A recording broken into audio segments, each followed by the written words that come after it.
Já de volta aqui com o TV Mar News e olha só, vamos falar um pouco sobre empreendedorismo brasileiro. O que as startups devem saber para ingressar no mercado global? A gente vai conversar sobre esse assunto tão bacana agora com Júlia Lucide. Bom dia para você, que conversa com a gente de lá de Miami. Bom dia, como é que está o tempo por aí? Bom dia, muito obrigada pelo convite. A gente que agradece. Seja bem-vinda aqui ao TV Mar News. Como é que está o tempo por aí em Miami? Tá ótimo, é muito parecido com o Rio de Janeiro. Eu Aham. morava lá no Rio antes, então bem tranquilo. Olha, por aqui em Maceió está chovendo bastante, viu, esses dias. Nem parece aquela Maceió tão ensolarada. Júlia, então, vamos conversar um pouco sobre startups, né? Muita gente tem investido nisso, mas não sabe como chegar lá. A que a gente deve estar atento para que a gente possa, então, ingressar, chegar ao mercado global? Bom, eu acho que um dos pontos mais importantes é no seu próprio mercado se solidificar, né? É importante a gente se desbravar como empreendedor no nosso mercado local, no Brasil. Tem tanta oportunidade de desenvolver soluções, tanto para a economia social, de negócios. Então, realmente encontrar esse meio, essa solução local é muito importante. E se você realmente deseja internacionalizar, é muito importante estar trabalhando o idioma, né? O inglês é um idioma muito importante, internacionalmente falando, então aprimorar a linguagem é muito importante. Além de aprimorar a linguagem também, é preciso a gente tem outros mecanismos que a gente possa estar correndo atrás, então, para conseguir esse sonho de ver a nossa startup aí ganhando um alcance global? Com certeza. Bom, eu represento o Centro de Inovação de Cambridge, aqui nos Estados Unidos. A gente é uma líder global na construção de comunidades de inovação. E a gente está lançando um programa internacional para ajudar empresas da América Latina, empresas brasileiras, a internacionalizar. E a gente identifica que tem três principais desafios, né, que a gente está ajudando a resolver, que é fundamentos de como operacionalizar, então, visão legal, tributária, que são bem diferentes do que no Brasil. É importante entender essas diferenças e muitas vezes o empreendedor se trava, né? De medo, de receio, de excesso de informação, e a gente está organizando essas informações de uma forma para ajudar eles a entrar no mercado, também com conhecimento de mercado, então, como se relacionar com investidores, o processo de vendas, e o mais importante, que realmente é ampliar sua rede de relacionamentos do país, porque sabemos que para fazer bons negócios precisamos ter bons relacionamentos. Júlia, me diz uma coisa, como é que vocês enxergam aí o mercado de empreendedorismo brasileiro? Que ótima pergunta. Eu trabalhei no Brasil 6 anos, né? E na realidade eu fui criada nos Estados Unidos, eu fui para o Brasil mais velha, e tive a oportunidade de trabalhar com empreendedorismo por 6 anos no Brasil. Iniciei essa jornada em 2011. Em 2011, tinha registradas 600 empresas de tecnologia. Em 2019, foram registradas 10 mil empresas de tecnologia no Brasil. Então, o Nossa. crescimento de empresas de tecnologia no Brasil, nesses últimos 10 anos, tem sido uma coisa exponencial, uma coisa muito forte, né? E a gente está vendo uma liderança do Brasil em relação às startups, a empresas de tecnologia, incomparável ao resto da América Latina. Então, o empreendedor brasileiro tem um potencial incrível e realmente a gente está prontos para recebê-los aqui nesse programa de internacionalização de empresas do Centro de Inovação de Cambridge.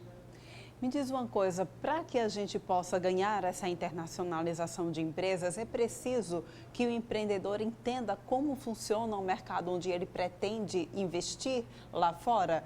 Essa falta de conhecimento tem brecado muito o crescimento das empresas? Com certeza, eu acho que tem dois erros grandes, né? Quando a gente não tem suficiente informação. Ou a gente se trava e não toma atitude, ou a gente se acelera demais e meio que pode quebrar a cara no processo. Então, é justamente isso que a gente quer evitar e a gente quer ajudar os empreendedores a tomarem esse passo de uma forma muito segura.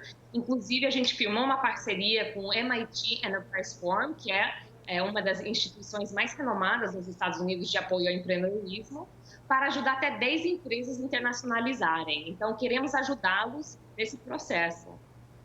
E vocês então vêm lançando aí um programa exatamente de incentivo para empreendedores aqui da América Latina, com 10 vagas, gente, para empresas brasileiras que querem expandir os seus negócios no mercado.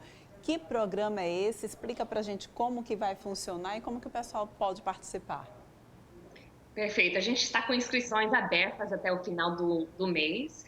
O programa vai ser um programa de 5 dias, de dia 17 de maio até o dia 21 de maio, onde a gente vai estar abordando 3 pilares especificamente com 10 empresas, que seria o fundamento de como operacionalizar nos Estados Unidos, visão legal e tributária, como eu mencionei, o conhecimento de mercado, entender como funciona o mercado nos Estados Unidos, quais são os ecossistemas, né? Quais são as cidades que estão com uma atividade muito forte de negócios, explicar como funciona Miami, Nova York, São Francisco, e realmente dar um fundamento para eles poderem ampliar a rede de relacionamento, porque a forma que se faz negócios lá no Brasil, ou no Brasil, onde vocês estão, é diferente de como fazem negócios nos Estados Unidos. Então, a gente quer caminhar por um processo junto com essas empresas para realmente poder assimilar as diferenças culturais, praticar o inglês, ouvir um pouco mais essas terminologias que eles vão precisar colocar em prática para ampliar o negócio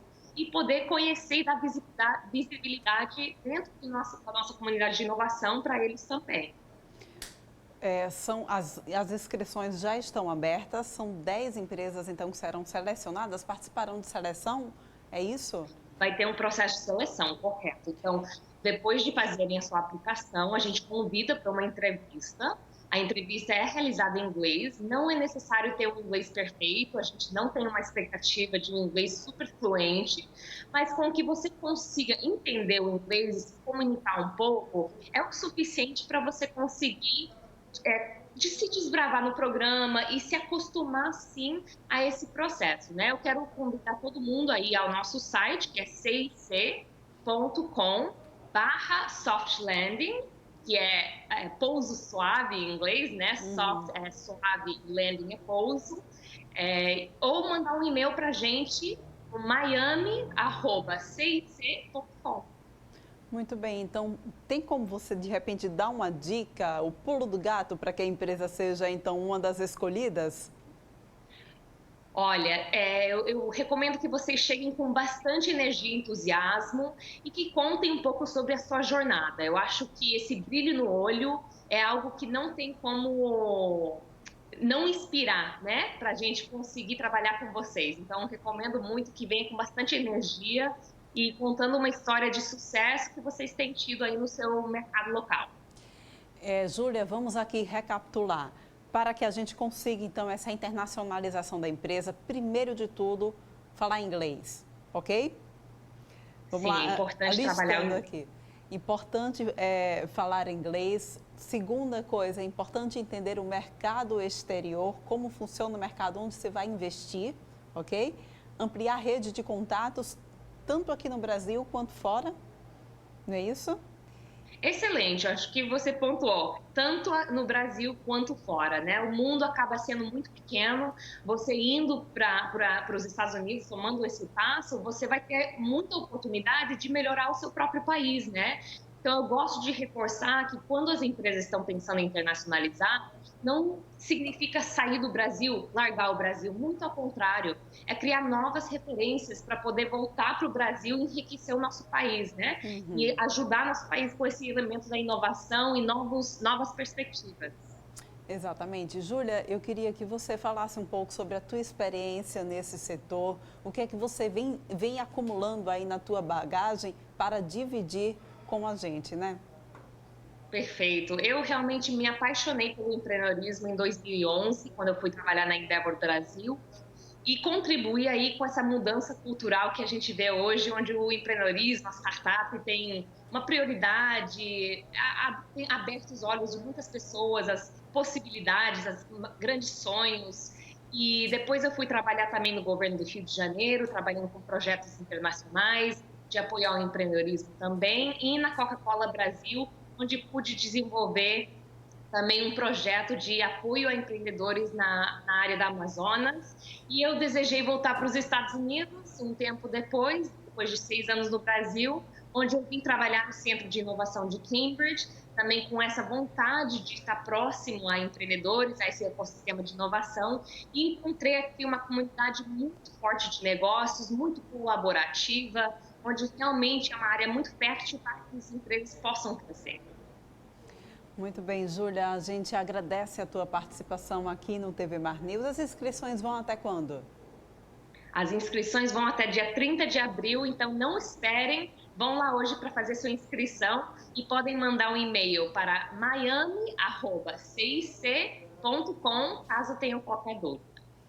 Muito bem, obrigada pela tua participação, parabéns aí pela tua iniciativa também de trazer, como você bem disse, de trazer essa oportunidade aqui para o Brasil, de abrir as portas para o nosso país, para que você, mesmo que aí de longe, veja o nosso país crescer, tá bom? Obrigada, a gente está precisando de iniciativas assim.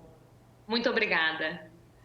E olha só, gente, agora a gente vai aqui para o Brasil, volta aqui para o Brasil, porque a gente vai falar sobre a nova lei do gás. Você já ouviu aí falar? Pois é, esteve em tramitação, foi sancionado e a gente entende agora, na matéria de Fernando Palmeira, que diferenças vai trazer. É agora.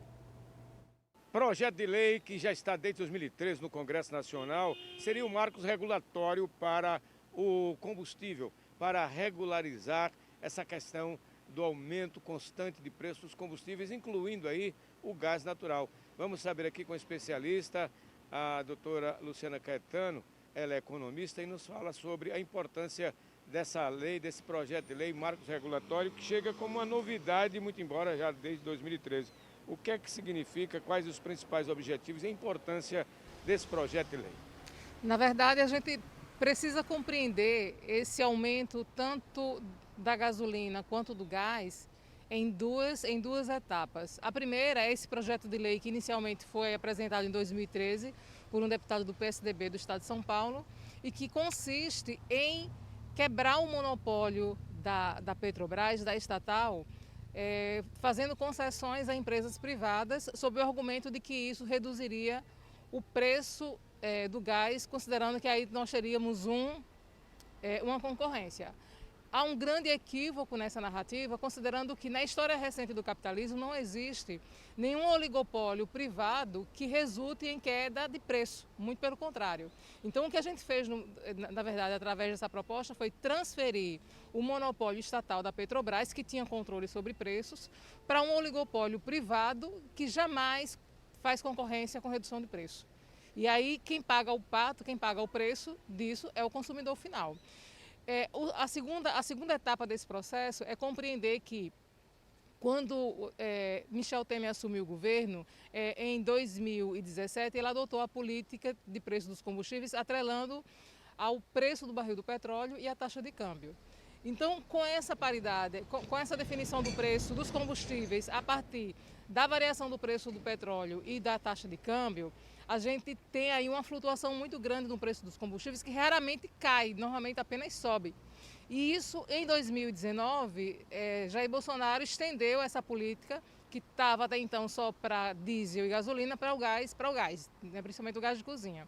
Então a gente tem aí hoje tanto uma perda da autonomia do Estado Nacional, do governo federal, como acionista majoritário da Petrobras para controlar preço. Portanto, o que se tem hoje é uma disputa muito grande do setor privado, que é um oligopólio internacional, não é um oligopólio nacional, porque as empresas do setor são multinacionais, como Shell e outras tantas. E para piorar a situação, em 2017, Michel Temer baixou uma lei isentando de tributação essas empresas, o que significa aí uma perda bilionária de tributos aos cofres nacionais. Então, o que a gente tem hoje, na verdade, é uma liberação dos dutos da Petrobras para empresas privadas, sem pagamento de impostos, aumentando a sua margem de lucro e transferindo isso para o consumidor final.